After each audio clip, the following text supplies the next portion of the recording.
m'excuser de la façon pratique dans laquelle j'utilise la langue française. Je me souviens toujours d'un écrivain portugais du XIXe siècle qui nous proposait de parler toujours mal les langues étrangères pour des questions de patriotisme. Je veux vous donner un peu mon point de vue. Je m'adresse à des jeunes architectes qui vont commencer à travailler en architecture de la région de Bordeaux.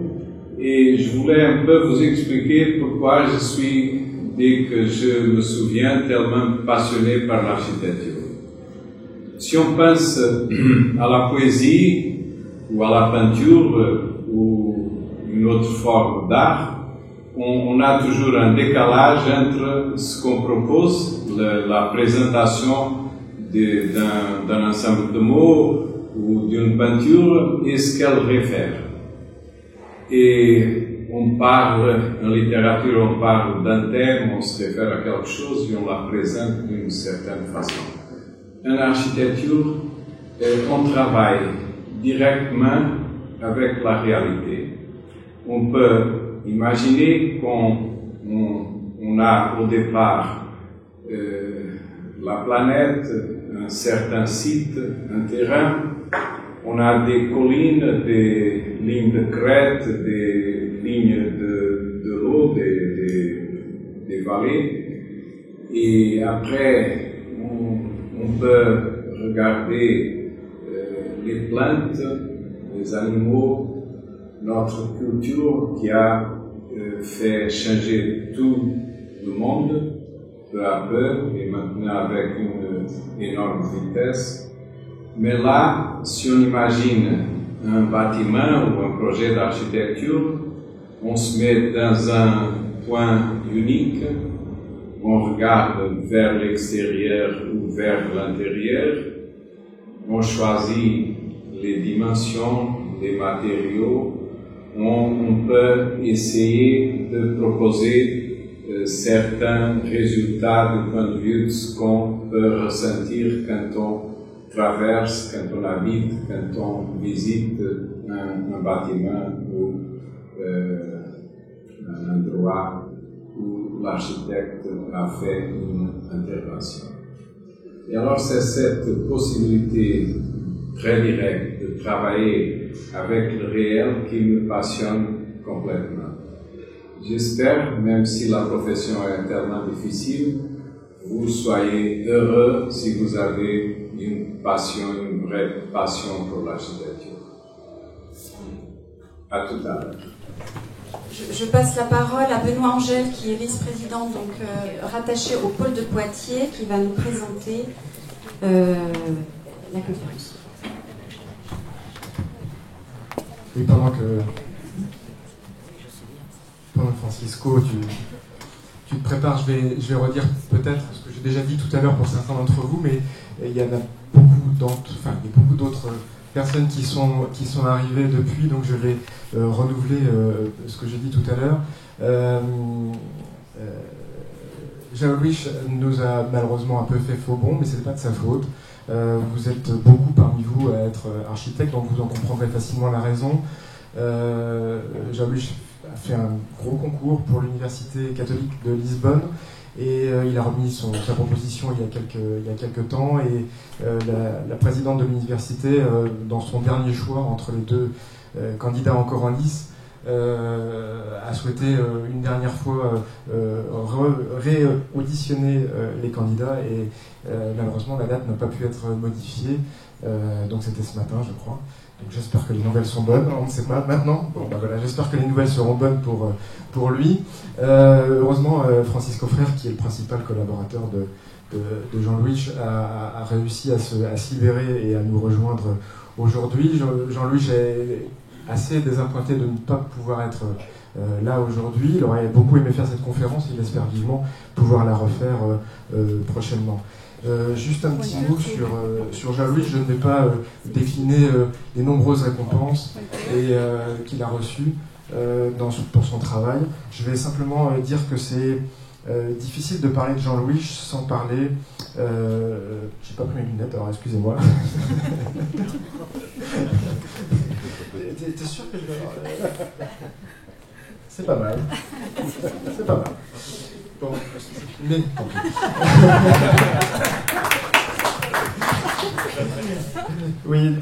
Oui, quelques mots pour dire que c'est avant tout parler d'un membre d'une famille. On parlait de famille tout à l'heure. Celle de ces grands architectes portugais, en commençant certainement par Tavora, Álvaro Siza bien sûr, Souto de Moura, Gonçalo Brians et bien d'autres. Je dis famille car il y a une grande amitié entre tous ces hommes, et je crois que c'est important de le signaler. Il y a une grande humanité également. Ils partagent une maîtrise du projet architectural avec un plaisir, un véritable plaisir du dessin qui va jusqu'au moindre détail, où rien n'est laissé au hasard. Cette exigence, elle est couplée avec un artisanat encore présent au Portugal, j'espère pour longtemps, qui permet une qualité, une qualité de réalisation exemplaire, et couplée avec un désir d'architecture contemporaine que partage la population portugaise, et ça aussi c'est important de le souligner. Je crois que ça forme les conditions d'une architecture tout à fait exemplaire et particulière en Europe. Mais je ne vais pas en dire plus, je vais laisser bien sûr Francisco présenter le travail de Jean-Louis, chef d'agence. Merci.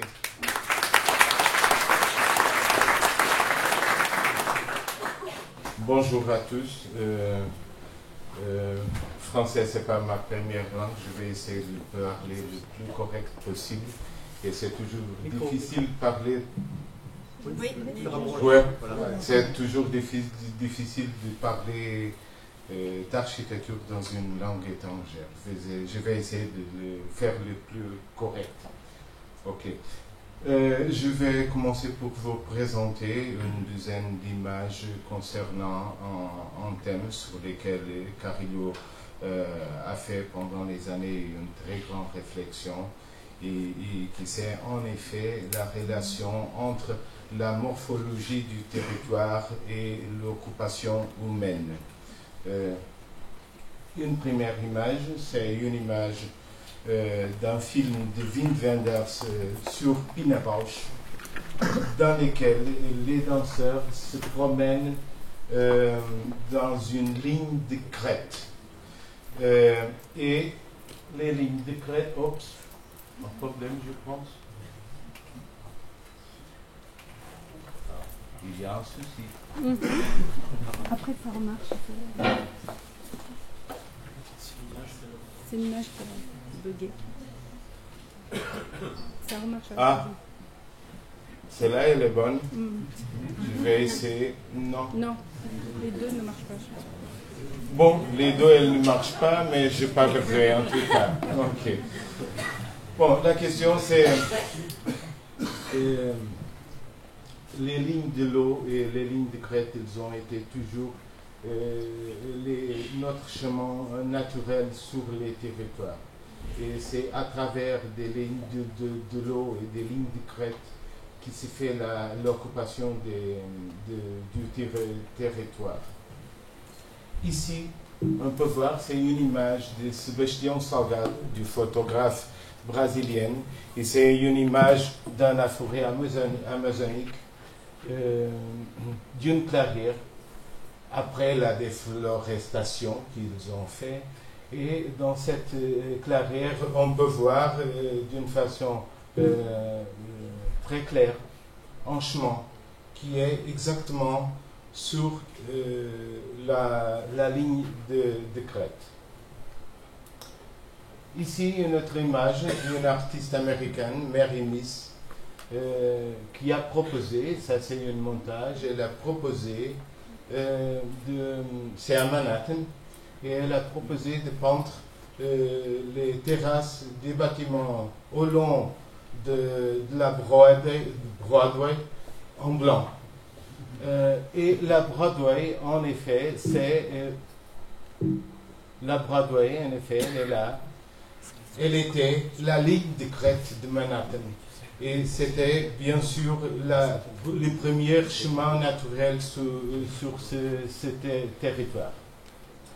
Manhattan de nouveau, et on peut voir très clairement la ligne de crête de la Broadway qui traverse toute ligne. et ici d'une façon beaucoup plus claire avec toutes les lignes crêtes.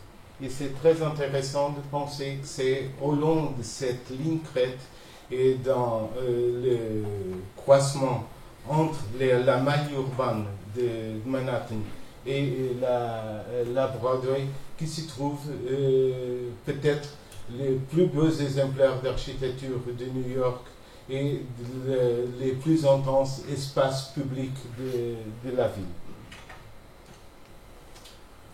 Ici, c'est la péninsule ibérique et ici, on peut voir les bassins hydrographiques des rives les plus importants. Ici, c'est le Tage, ici, c'est le Guadiana, et il y en a ici un autre plus petit qui c'est du Sado. Et ce point-là, ici, c'est un petit village qui s'appelle Igrejinha, et qui c'est en effet un endroit qui c'est juste à côté d'Evora, et le choix de l'implantation d'Evora, c'est pas par hasard, parce que c'est un point, et Evora c'était une des plus importantes villes romaines dans la péninsule ibérique, et c'est un endroit où on peut contempler presque tous les territoires. Alors, toutes les lignes de crête nous permettent la défense et la chasse. Et les lignes de l'eau nous permettent de l'eau. Et c'est à cause de ça que sont les premières, sont les chemins naturels du territoire. Ici, c'est un dessin fait par un architecte italien moderniste, Saverio Muratore, qui n'est pas beaucoup connu comme architecte, mais qui a été très connu par des recherches qu'il a fait concernant les parcours en Europe. Et c'est étonnant que même à une très grande échelle, on peut continuer à s'apercevoir que les chemins se trouvent toujours dans les lignes de crête et dans des lignes de l'eau. Ici, c'est une image de la ville de Lisbonne, et toutes ces images, elles faisaient partie d'une exposition que Carrillo a préparée sur le rapport entre la morphologie de la ville de Lisbonne et l'occupation de la ville. Ici, c'est une image de la ville de Lisbonne, et ici, on peut voir, ce point-là, c'est le centre-ville, c'est Baixa Pombalina, c'est l'endroit qui a été construit par Marquês de Pombal après le grand tremblement de terre de 1755.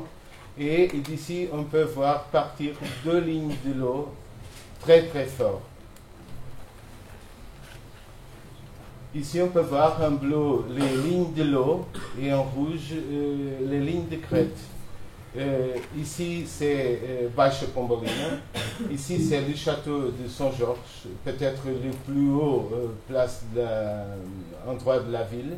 Et on peut voir ici deux lignes de l'eau très fortes qui partent de ce centre ici. Et on peut voir ici trois lignes de crête qui dominent tous les territoires. Et après, on peut, par rapport aux espaces publics, commencer à voir de quelle façon la ville a été appropriée, de quelle façon le territoire a été approprié. Ici, on peut voir la maille urbaine de Baixa Pombalina et autour des lignes de crête, des espaces publics et autour des lignes de l'eau aussi tous les espaces publics de la ville. Et après, avec les constructions, les palais, les convents, qui sont toujours accrochés à cette ligne. Et après, le reste de la ville. Et vous pouvez voir certainement que les espaces entre les lignes de crête et les lignes de l'eau, ils ont été remplis par des nouvelles mailles. Ce sont les espaces libres qui permettent de faire agrandir la ville. Ça, c'est une maquette de la ville de Lisbonne. Malheureusement, cette image, c'est très bonne parce que c'est une maquette qui est faite seulement avec les rues, mais en relief. Ici, c'est très difficile de voir le relief. En tout cas, on peut voir ici la Baixa Pombalina et les anciennes lignes de l'eau qui sont ici. Et juste à côté, la grande avenue de la Liberdade, qui en effet, c'est une simplification du dessin original de ligne de l'eau qui est juste à côté.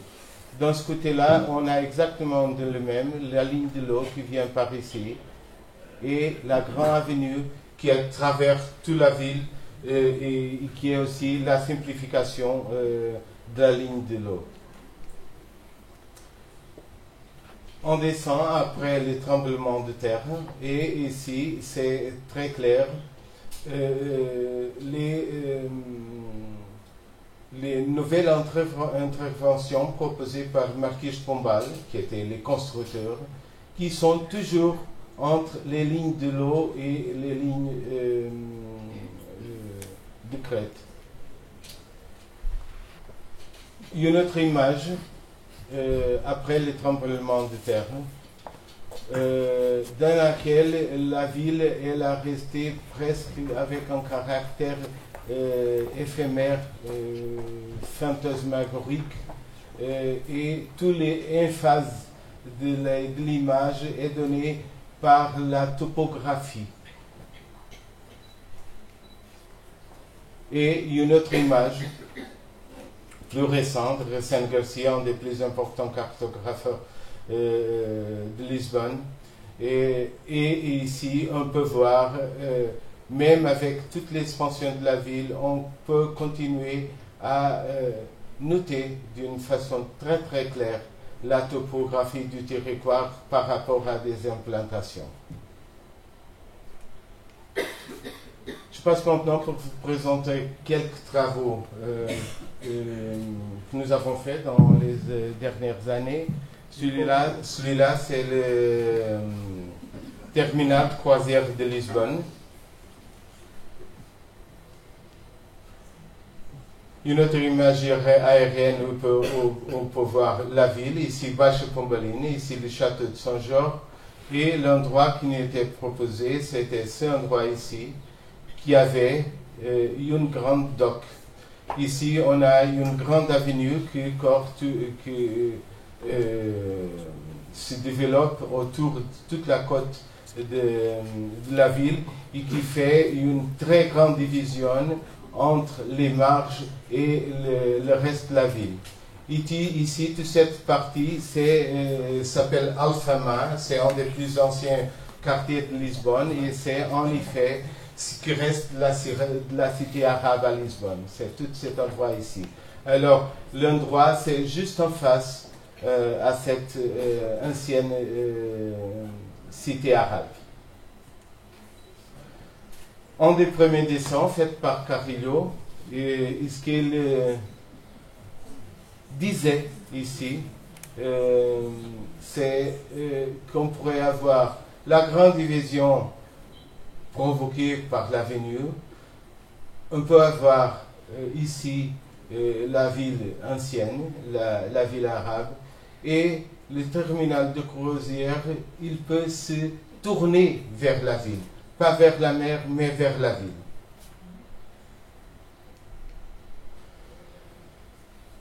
Les images du local avant le chantier, avant le projet, sont les images qui nous ont été données pendant le concours pour travailler.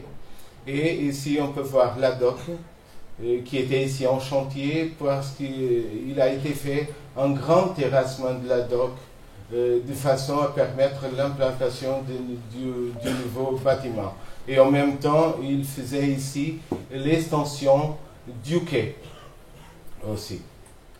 Et après, une image déjà de notre projet, ça dans la phase de concours. C'est ce qu'on a proposé dans la phase de concours. Et ce qu'on a proposé, c'est un bâtiment très très compact. C'était nos désirs de faire quelque chose vraiment compact, de façon à libérer tous les autres endroits pour faire un grand parc urbain pour la ville. plutôt que faire et que répondre seulement à un programme fonctionnel dans Terminal Croisière, nous voulions donner un cadeau pour la ville. Et c'est ce parc urbain que nous voulions faire. Une autre image, on peut voir le parc urbain et ici on peut voir aussi l'implantation du bâtiment. Ce qu'on a proposé, la dock, elle a été terrassée et nous avons après demandé pour la remettre comme elle était. Ok. Et pourquoi? Parce que cette dock c'était incroyable, parce qu'elle avait des incroyables murs en pierre autour de toute la dock. Et alors, ce que nous avons choisi, c'est de faire l'implantation du nouveau bâtiment exactement sur la dock, en libérant un espace ici pour avoir un miroir d'eau, parce que la ville de Lisbonne, il voulait avoir ici une place avec une valeur plus représentative, et de laisser le reste de la dock, pas pour les bateaux, mais pour les autos. Et ici, vous pouvez voir aussi le bâtiment qui c'est en effet vraiment compact, surtout par rapport à l'échelle des bateaux de croisière. Ici, vous pouvez voir aussi la grande passerelle qui donne l'accès pour les bateaux. Une des choses les plus importantes, et par rapport à l'esquisse que nous avons vue de Carilho, c'est de faire ici un grand espace ouvert, un patio extérieur qui permet les voyageurs de voir la ville de Lisbonne et surtout toute la partie ancienne de Lisbonne à partir du bâtiment. Le bâtiment, il est vraiment compact, il a seulement 3 niveaux. Un niveau qui c'est un niveau de parking souterrain au-dessus du bâtiment. Le parking extérieur dans la dock. On peut voir ici très clairement la forme de la dock. Et après 2 niveaux, le niveau 1, le niveau 0 pour la salle de désembarquement, et le niveau 1 pour la salle d'embarquement. En haut, nous avons une très grande terrasse qu'on voulait faire comme une espèce de topographie artificielle et avec un usage tout à fait public. Ce qu'on voulait, c'est que cet espace, c'était un espace public pour la ville. C'est un belvédère où on peut voir, plutôt que la mer, on peut voir toute la ville à partir de cette côte-là.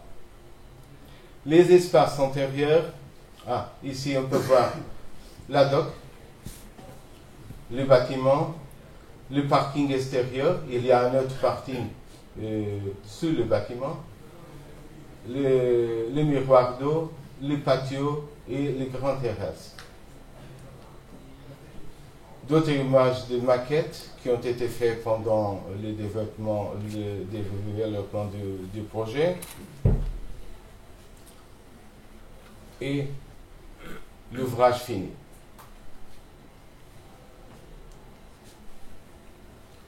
Avec tout l'espace public, le belvédère, le patio, le miroir d'eau.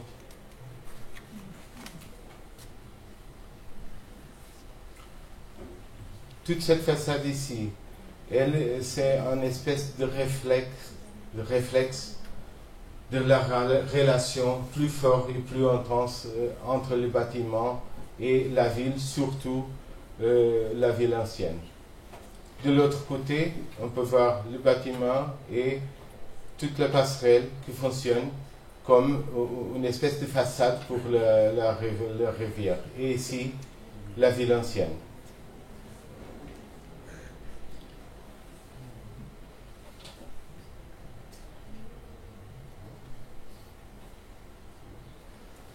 Bien sûr que les arbres, elles sont encore très petits. On espère qu'elles peuvent agrandir rapidement.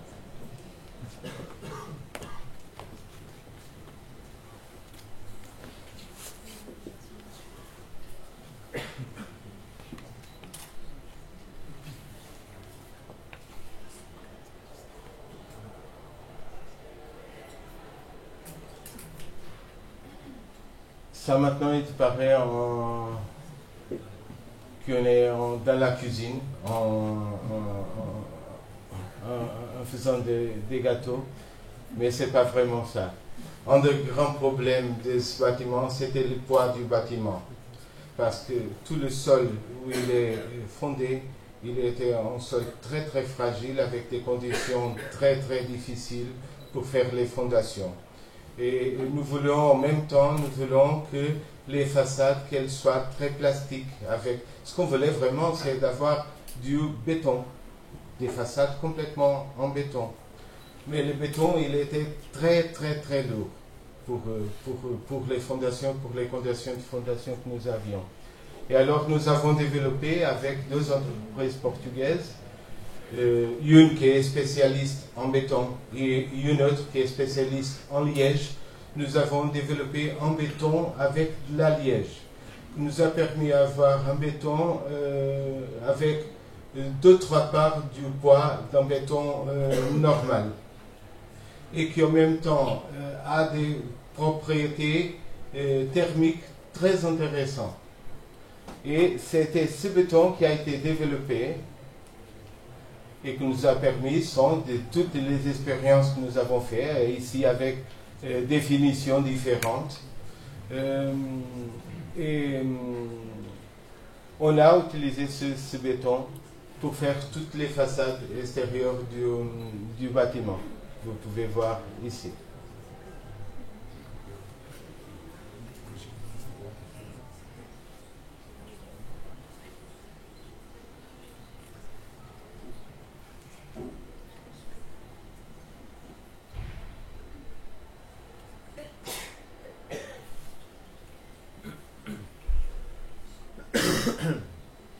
L'entrée du bâtiment pour la salle d'embarquement au premier étage,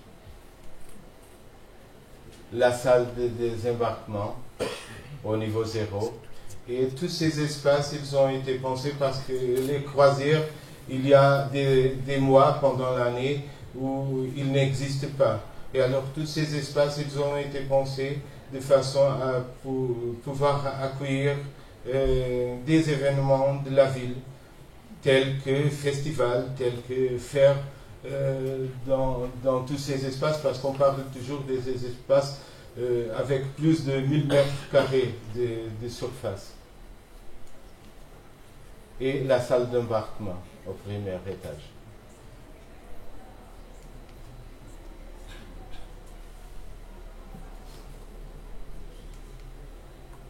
Ici, l'extérieur, le patio extérieur, avec la topographie sur laquelle j'ai déjà parlé.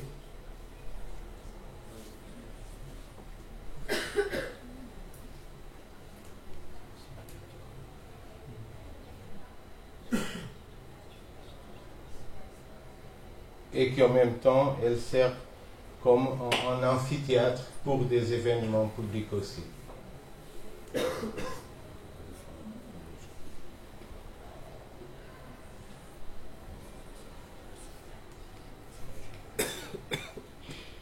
Le patio et la ville ancienne.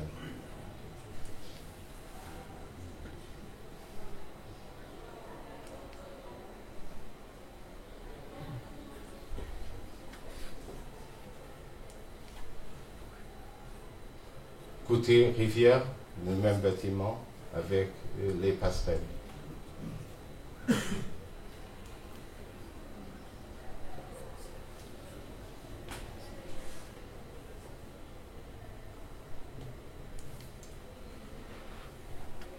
Un autre projet, juste à côté de celui-là, c'est plus ou moins ici.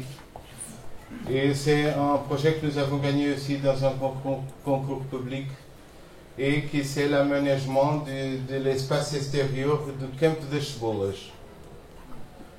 Ici c'est vraiment le centre-ville, ici c'est Praça do Comércio, qui c'est la grande place de Lisbonne, la place formelle de Lisbonne. Et ici, cet endroit ici, il s'appelle Camp das Cebolas, et qui a été pendant presque toute l'histoire la place du marché, parce que tous les bateaux, ils arrivaient pour la rivière il restait ici et le marché, il était ici. Et c'était ici qu'il vendait les produits fraîches qui venaient du nord.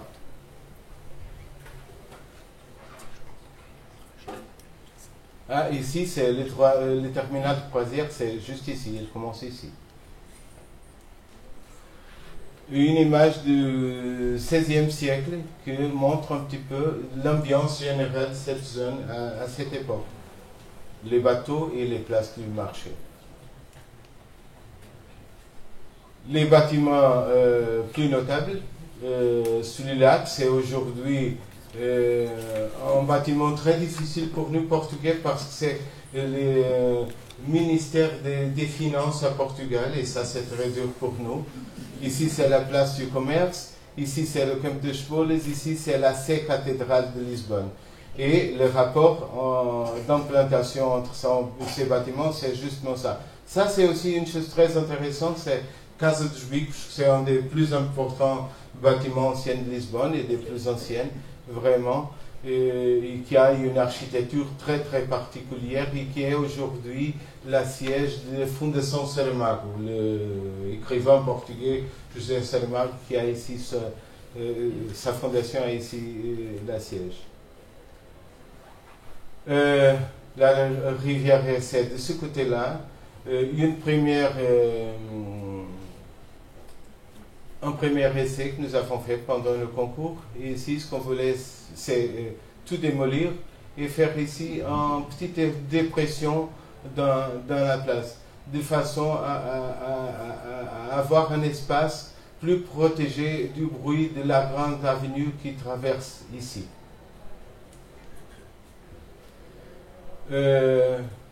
Après, déjà ici la grande avenue, et ici nous avons commencé à penser d'une autre façon. Plutôt que faire une dépression, plutôt que faire quelque chose pour nous mettre en relation avec la lumière, on voulait faire de nouveau quelque chose qui nous remet pour la ville, pas pour la rivière. Et ce qu'on a pensé, c'est de faire ici une petite pente dans cette direction. Ici, c'est le point le plus haut, de façon à avoir un espace incliné et tourné vers la ville. Ici, on peut voir justement ça. Ici, ce point haut qui a une pente très très légère qui nous permet d'avoir un rapport avec la rue et avec Casa dos Bicos qui est dans ce côté-là. En même temps, ce point ici permet une relation plus forte, visuelle plus forte avec la rivière. En même temps, et après le concours, ils nous ont demandé de faire un parking souterrain. Et pour faire ce parking souterrain, il fallait faire quelque chose très baisse, parce qu'il y avait beaucoup d'archéologie en tous ces endroits. Et chaque fois qu'on trouve de l'archéologie, tous les chantiers, ils s'arrêtent. Et alors, ils nous ont demandé, on va faire quelque chose de façon à ne pas arriver à des vestiges archéologiques. Et nous avons pensé toujours que nous avons fait une investigation pendant ce temps et nous avons découvert que dans des gravures anciennes, le quai, il avait une forme comme celle-là, en pierre. Et alors nous avons fait des essais, je ne sais pas comment dire, antérieurs au chantier, pour savoir exactement où étaient les murs anciens des docks. Et nous avons trouvé les murs anciens des docks. On parle des murs avec 2 ou 3 siècles. Et on a décidé de transformer ces murs en des murs de contention pour le parking. De telle façon que dans l'intérieur du parking, au moins quelques murs du parking soient les murs de contention qui existaient déjà. Et on a trouvé aussi des escaliers d'accès à l'eau et au bateau.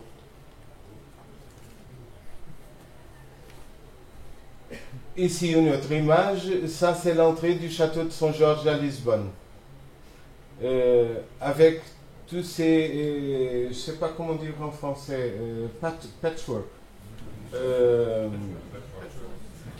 Des pierres, patchwork. Des pierres, la plupart d'entre elles qui venaient justement du tremblement de terre et des pierres qui ont tombé. Et nous avons décidé d'importer ce principe pour faire tous les pavements extérieurs plus durs de la place. Alors, dans la place, il y avait beaucoup de trucs en pierre. Nous avons demandé de couper toutes les pierres qui étaient là. Ici, c'est l'escalier que nous avons trouvé. On va voir d'autres images. Mais on avait demandé de couper en pièces, en petites pièces, tous les colonnes qui étaient là déjà, de façon à pouvoir utiliser toutes ces pierres dans le nouveau pavement que nous avons fait. Et ici, c'est déjà le nouveau pavement fait avec des pierres anciennes aussi. Ça a été toujours un processus d'appropriation de ce qui était déjà là.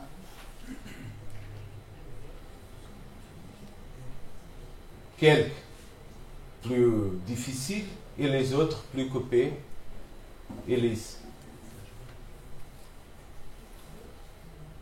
On parle ici de tous les espaces durs. Après, on a aussi des espaces avec... Ça, c'est un montage, bien sûr. Parce que les arbres, elles sont encore petits. Voilà.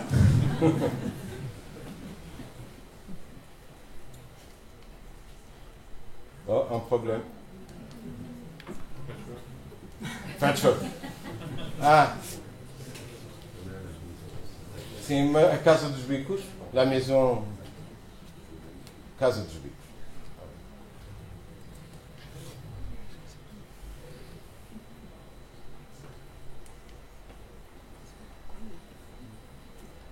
Avec toutes les surfaces en pierre ancienne. Et même les murs de la partie plus haute de la place, cette partie sont des pierres anciennes, celles-là sont des pierres nouvelles qu'il fallait trouver parce qu'elles n'étaient pas suffisantes pour faire tout.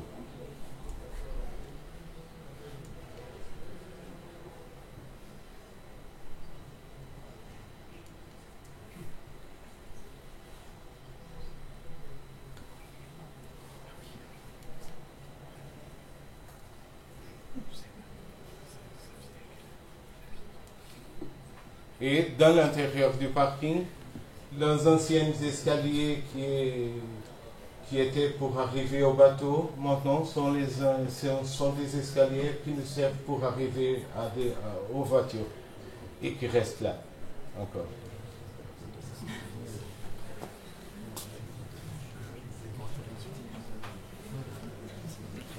Et à l'intérieur du parking, et ici, vous pouvez voir tous les murs anciens qui restent ici en faisant partie de toute cette ambiance.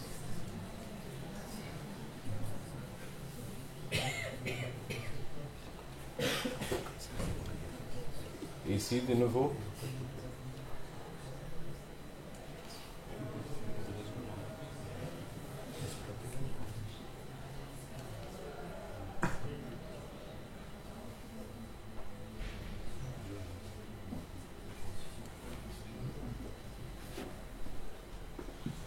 Ce parking a aussi été pensé comme un espace substantif qui pourrait accueillir autre type d'événements, parce que c'est un grand espace vide et libre, sans colonnes, sans piliers, et qui nous a paraissé très intéressant de l'utiliser d'autres façons.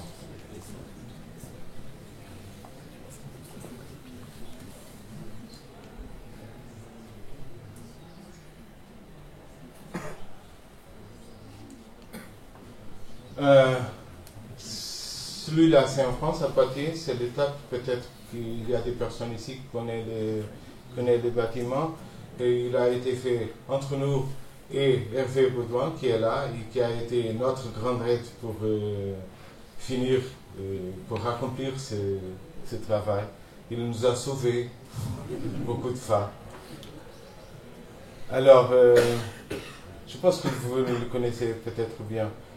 Il est au bord du plateau du centre-ville de Poitiers, vers le vallée de la gare de Poitiers. Ici, on peut voir, c'est une maquette du debout du concours encore, où on énonçait déjà le désir d'avoir 2 volumes, parce qu'en effet, le programme il nous proposait une grande salle de théâtre et un auditorium. Et ça nous a impulsionné à avoir ces 2 volumes. Le site, pendant les excavations archéologiques qui ont été faites avant le projet, et après le grand trou qui a été ouvert pour construire tout ça. Ici, c'est le bord du plateau. Ici, le vallée de la gare. Ici, c'est en descend en registre des vestiges archéologiques qui ont été trouvés et par coïncidence, on a trouvé aussi ces 2 marques, ces 2 volumes qui nous paraît très intéressant par rapport avec ce qu'on a proposé après. Les 2 grandes salles, l'auditorium et la salle du théâtre.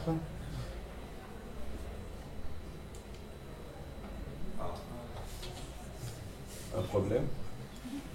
Ah, voilà. Et ça, c'est une image à partir du vallée de la gare, du volume du théâtre, de la salle du théâtre.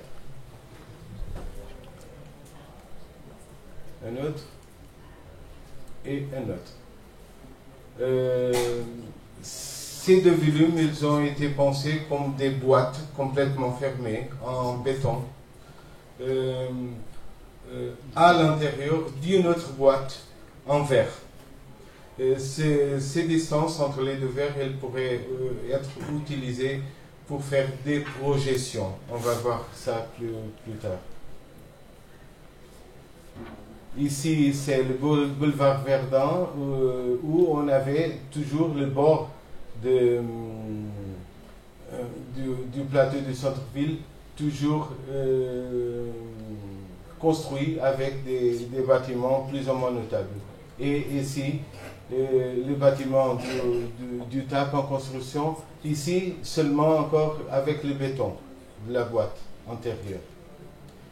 Et ici déjà avec la peinture de cette boîte intérieure, et ça c'est une peinture en jaune, et la structure pour accrocher plus tard le verre, la façade en verre.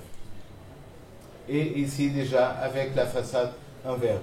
Une chose qui est vraiment intéressante, c'est que le bâtiment, il change tout le temps avec la couleur, la couleur du jour, du temps, et la couleur du jaune du bâtiment change tout le temps. C'est pas toujours la même couleur qu'on voit. Ici plus fort, ici plus faible. Ici on peut voir l'espace entre les deux poids.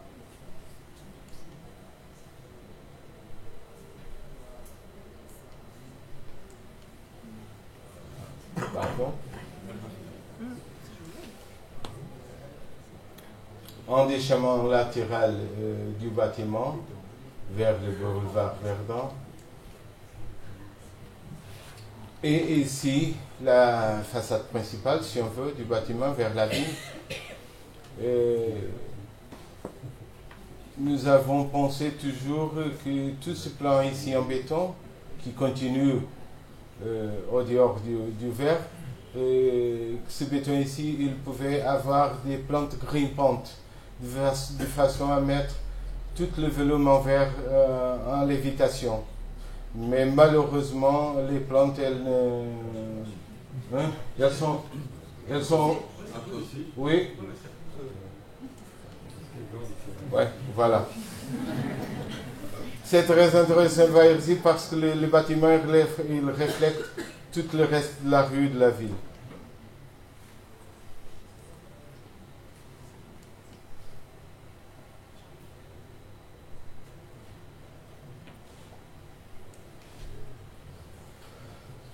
Ici, on peut voir le jaune de tout l'intérieur, le patio des artistes qui est ici, qui c'est un espace vraiment important dans ce contexte. Et ici, on peut voir des projections d'images dans l'intérieur entre les verres et le béton. L'idée, c'est ce que nous avons pensé, c'est que les spectacles qui sont dans l'intérieur, qu'ils pouvaient être aussi vus au dehors du bâtiment.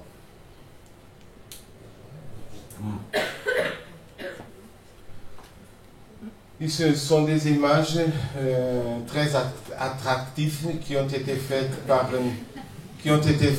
Nuno Guzmão, qui est le graphiste qui a travaillé avec nous, et qui en effet, c'était lui qui a inventé le nom du tap. C'est lui qui a inventé les tapes, parce qu'il a commencé à passer tap, tap, tap, tap, tap, tap, comme les je sais pas comment dire en français, de Molière, le rythme de Molière. Il a commencé à penser tap, mais en même temps tap, Théâtre Auditorium de Poitiers, en même temps tap, transport aérien portugaise, c'était notre transport pour venir. Et en même temps, il a apporté l'idée du jaune pour le bâtiment. C'était lui qui a apporté l'idée du jaune pour le bâtiment. Et il a fait toutes ces images. C'était des images de recherche à ce moment-là pour savoir qu'est-ce qu'on pourrait faire. Mais ce qui est vraiment vrai, c'est que on a resté avec le jaune.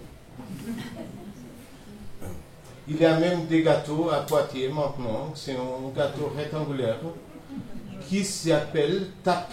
Ils sont gâteaux jaunes qui s'appellent TAP. Et ils sont pas mal. Dans l'inauguration, la fête, le grand plateau de travail où les artistes pouvaient pratiquer, et le patio des artistes. Nous avons vu dans notre image la partie supérieure de ce patio. Ici aussi, dans le patio des artistes, par toutes les loges des artistes, elles donnaient sur le patio. Et c'est ce patio-là. Bon, pardon. Bon, ça c'est la salle du théâtre pendant la construction. Et encore, toutes les murs de cette salle, ils ont été faits. Bon, il faut parler aussi de Daniel Cummings, qui a été l'acousticien du projet, et la plupart des solutions ont été prises par rapport à toutes les discussions que nous avons eues avec lui et qui a été très important dans le projet. Dans l'espace du théâtre, toute la salle elle est revêtue avec staff, on dit comme ça en français, staff avec du plâtre. La salle du théâtre.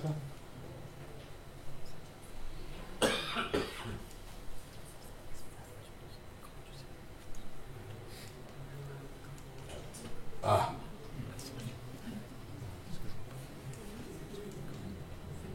Bon, celle-là c'est déjà une maquette que nous avons fait de l'auditorium.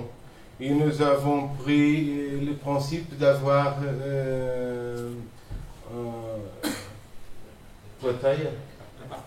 le parterre de niveau, le parterre complètement de niveau, plan. Seulement les dernières places ont cette petite pente de niveau, en donnant la primatie plutôt qu'à la vue à le son. C'était un auditorium fait spécifiquement pour de la musique acoustique, et qu'à ce moment, tant que je sais, il est beaucoup utilisé pour faire des enregistrements. Quand il n'y a pas de spectacle, il est presque toujours loué pour faire des enregistrements de musique classique. Et tout ça a été pensé comme ça ce soit un instrument musical. Tous les murs, ils sont en diffuseurs, sont des diffuseurs quadratiques qui permettent une diffusion très très efficace du son. L'intérieur de cette salle pendant la construction, tout en bois, par hasard a été faite par une entreprise portugaise.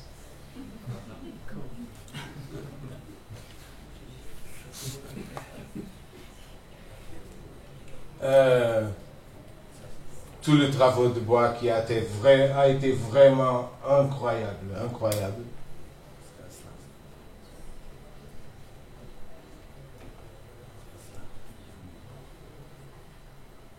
Ici sont les gabarits pour faire tous les murs et tous les plafonds en bois avec les diffuseurs quadratiques.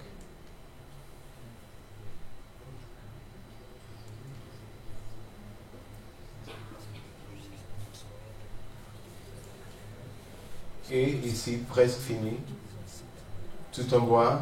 Ici, vous pouvez voir les portes d'accès au parterre qui ici sont fermées. Quand elles sont fermées, elles faisaient partie intégrale de la forme de la salle.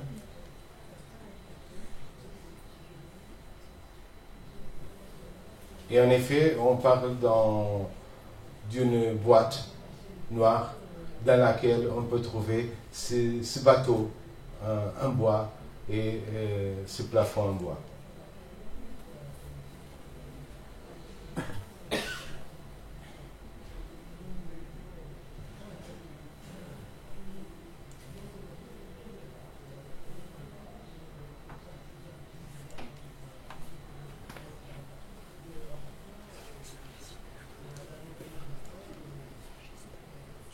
Il y a une porte ici qui est ouverte, on peut voir.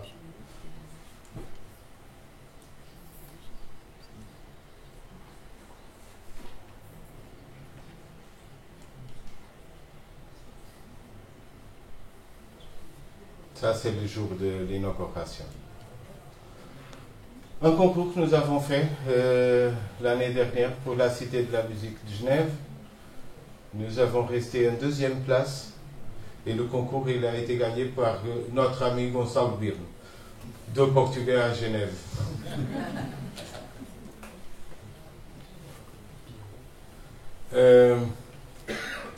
Genève, place des Nations, où est-elle? Le rouge, le point rouge. Oh, À droite. à droite. On descend. Non, attends. Attends, parce que je suis daltonien. Hein? Et alors, où est-il? Non, laisse-moi voir. Je sais voir par là. Incroyable.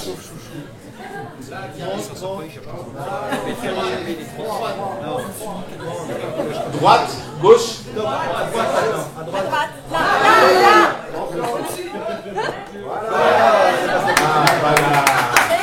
Voilà. Bon. Et alors, Oups. Bon, je voulais vous montrer ça aussi parce que ça c'est un autre concours que nous avons fait à Genève. Il fait beaucoup des années.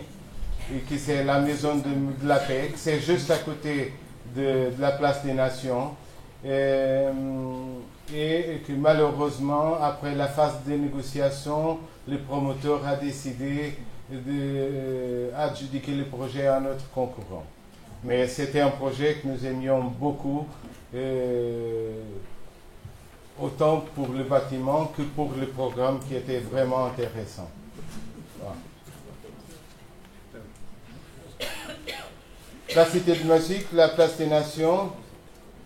la cité de musique sont des images du concours, des panneaux du concours. Et la cité de musique, elle a été composée par l'école de musique, une très grande école de musique, et 3 grandes salles de spectacle, en grande salle pour la philharmonie et 2 autres petites salles.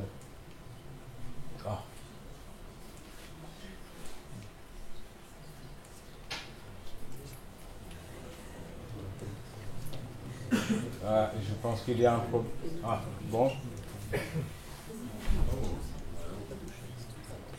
Bon, je vous montre ce que je peux. Ici, c'était la grande salle de la philharmonie, où on avait... c'est plus ou moins un produit hybride entre le shoebox de la philharmonie de Vienne et en même temps le Weihnacht, qui est un peu la typologie de la salle de la philharmonie de Berlin de Hans Scharoun. Et ce qu'on a ici, c'est une grande boîte toute noire, et en même temps, dans cette grande boîte toute noire, nous avons tous les endroits pour les spectateurs en optimisant toujours la vision par rapport au plateau de la scène. Bon, je ne peux pas montrer plus parce que c'est impossible. Aménagement du site archéologique de Séviac. C'est un chantier qui est presque fini à ce moment-là, il n'est pas encore fini. Et c'est à Montréal du Gers, c'est pas loin d'ici. Et c'est la couverture et de protection et la muséalisation d'une ancienne villa gallo-romaine qui a des mosaïques incroyables et que si vous ne le connaissez pas, je peux vous recommander, c'est pas loin d'ici et c'est bon d'y aller. Ce que nous avons proposé, et c'est ça existait déjà, ça a été fait par un architecte des monuments français pour une partie des ruines, il était déjà là. Ils nous ont demandé de faire la couverture pour tout le reste de la ruine. Ce que nous avons proposé, c'est une construction très légère avec une silhouette qui coïncide exactement avec les ruines qu'on veut protéger, construit avec une structure métallique. Tout ça sont des trellis métalliques qui font toute cette couverture, une charpente métallique avec des trellis qui fait tout ça. Et le revêtement de cette couverture, c'est un polycarbonate, ce qui nous permet d'avoir toujours de la lumière dans l'espace des ruines. Ce sont des images en noir et blanc d'espace. Carrillo, il est là.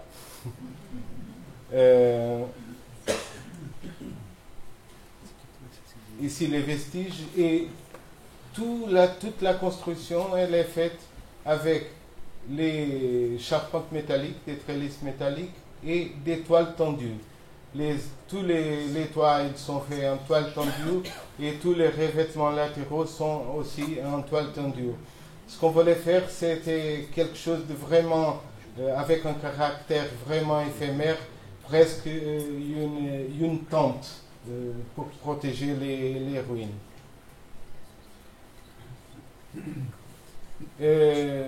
En certaines zones, les revêtements latéraux ils viennent plus bas par rapport au vent.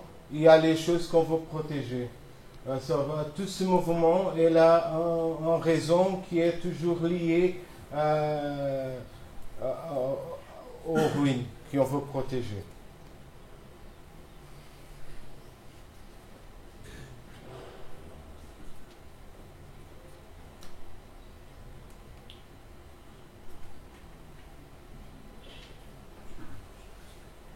Et ça nous permet aussi, pendant la nuit, tout ce plafond a de la lumière artificielle et ça nous permet aussi d'allumer tous les ruines pendant la nuit.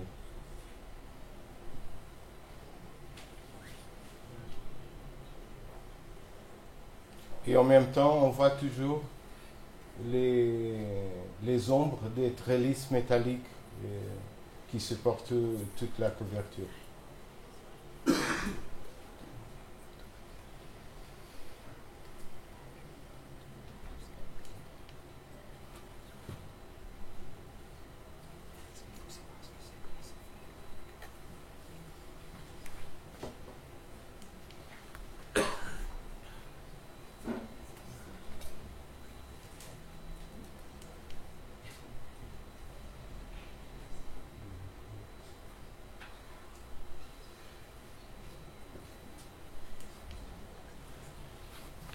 Parfum est un projet plus ancien qui c'est un pont piétonal dans la région intérieure du Portugal, aux montagnes, et on dit chez nous que ce projet c'est notre top modèle. Ça sont les montagnes à Portugal, c'est pas comme les Pyrénées ou les Alpes, mais c'est ce qu'on a.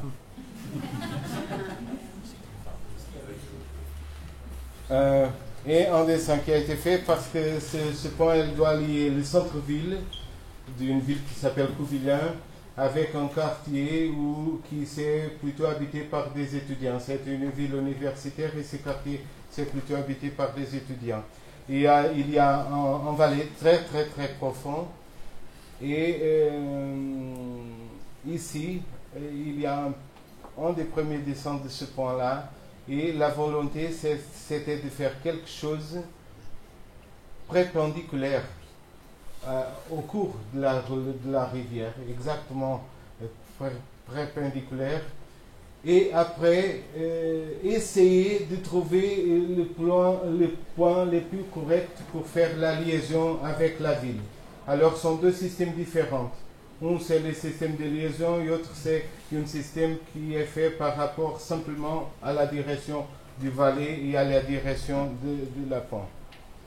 Ici, on peut voir, ici, c'est les rivières, ici, le tram central qui est complètement perpendiculaire, et après, qu'il fallait tourner vers le point d'accroche de ce côté et de l'autre côté. C'est une image de Pina Bausch aussi, qui nous a inspiré dans ce projet-là. Et le dessin de la pont. Le tram central, perpendiculaire à la rivière, on parle d'une hauteur de 70 mètres.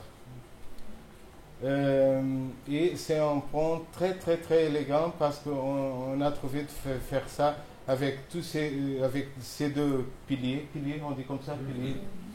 Son pilier en acier rempli avec du béton.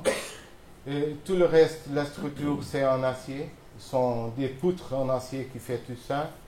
Et ici, on a deux piliers auxiliaires qu'on va voir plus tard et qui sont clairement différents de ceux-là.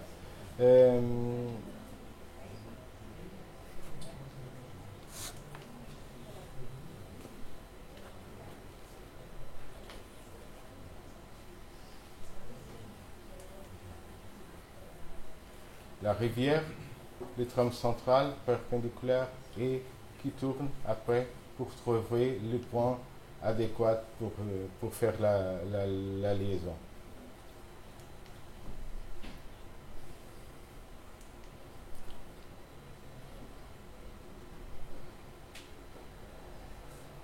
Les deux piliers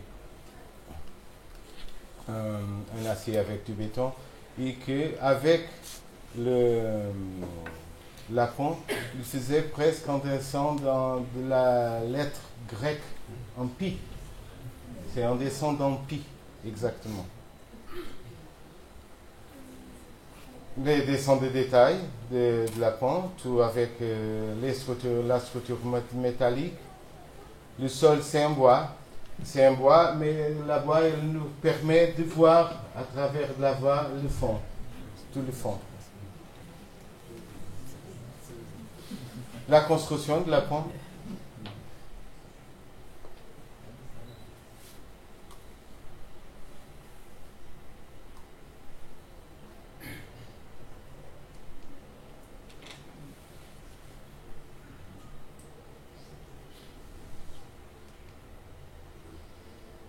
Et la pont, on peut la voir ici.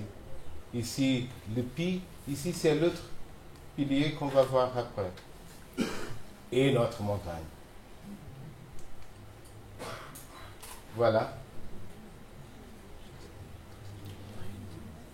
L'idée avec ces deux piliers qu'on peut voir ici, sont piliers en béton, ceux-là ne sont pas en acier, sont piliers en béton avec cette spirale en pierre qui est autour des deux piliers.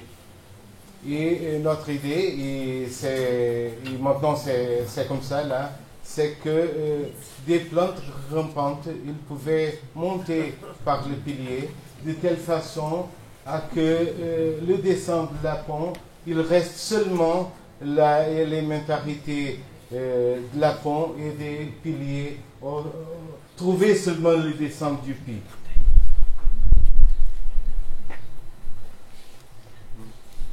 Une autre chose très importante et qui est très graphique, c'est que la pont, les panneaux latéraux de la pont, ils sont pentus en blanc et tout le reste, il est pentu en noir. Et la transition, elle se fait exactement dans l'arête. Et ça nous permet d'emphatiser beaucoup le contraste entre les espaces en ombre et les espaces avec la lumière. Et ça nous donne une image presque irréelle de ce point-là. Et on peut le voir ici.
Ici, vous pouvez voir très bien les piliers sur lesquels j'ai parlé.